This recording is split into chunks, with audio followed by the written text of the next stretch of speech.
তো guys already এখন যাত্রা পারি না গুলিস্তান আছি। এই যে সোলার প্যানেল কিনেছি একটা, দেখাই সবাইকে। আর আমার বন্ধু আসছে চট্টগ্রাম থেকে। সোলার প্যানেল ওখানে অনেক দাম, না কুমিল্লা থেকে সোলার প্যানেল অনেক দাম। তো এখানে আইসি, এখানে আইসা যে অবস্থা, এখান থেকে যাত্রাবাড়ি যাবো, গুলিস্তান থেকে গাড়ি বন্ধ হতেছে না। তো যাত্রাবাড়ি যাবো, যাত্রাবাড়ি একটা রিক্সা জিগাইতেছি।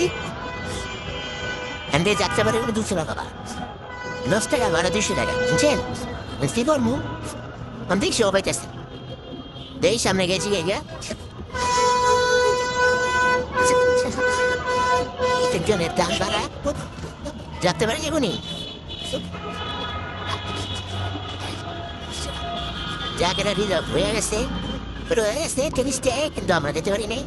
ওই সামনেই সামনে যেতে পারি, বলো আর বাবু ঠিক আছে। অবস্থা খারাপ, তো পুলিশ তো অবস্থা খারাপ, যেহেতু রমজান মাস,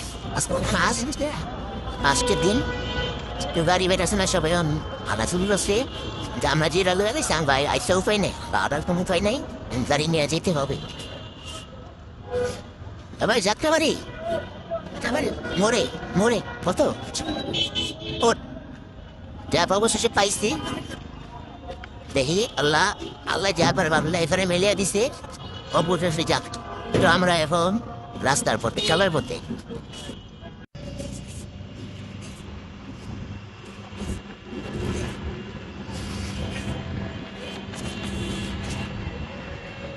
এই জায়গাটার নাম যদি কেউ বলতে পারেন তাহলে মানে বুঝবো সে ঢাকা শহরে চলাফেরা করেন। আপনাদের পুরো এরিয়াটা দেখাই, ঠিক আছে?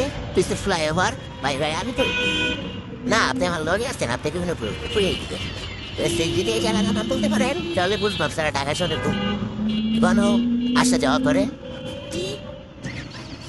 রাস্তা দেখেন, বুঝতে আমি বলে দেই এই জায়গার নাম হচ্ছে, ঠিক আছে? ঠিক আছে, আর কিসে কোন জায়গায় এসেছি অবশ্যই কমেন্ট করবে। যেহেতু আসতে পাঁচ রোজা, সে উপলক্ষে পুরো রাজা যাওয়া যায়, গাড়ি পাওয়া যায় না। বহু জনে দেখেন গুলিস্তান থেকে আড়াইশি বসতে একেবারে যাত্রাবাড়ি পর্যন্ত। দেখবে আমাদের সাথে যে মালটা এটা নিয়ে যাওয়া যাবে না, আমাদের গাড়ি ছাড়া তো অবশেষে একটা গাড়ি ভাও করলাম, প্রায় 1.5 ঘন্টা পুরোর পর একটা গাড়ি ভাও করলাম। যাত্রাবাড়ি 150 টাকা, 10 টাকার ভাড়া 150 টাকা দিয়ে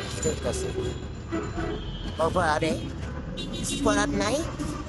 হাতি যাতা ফলে চামচি ডলার থেকে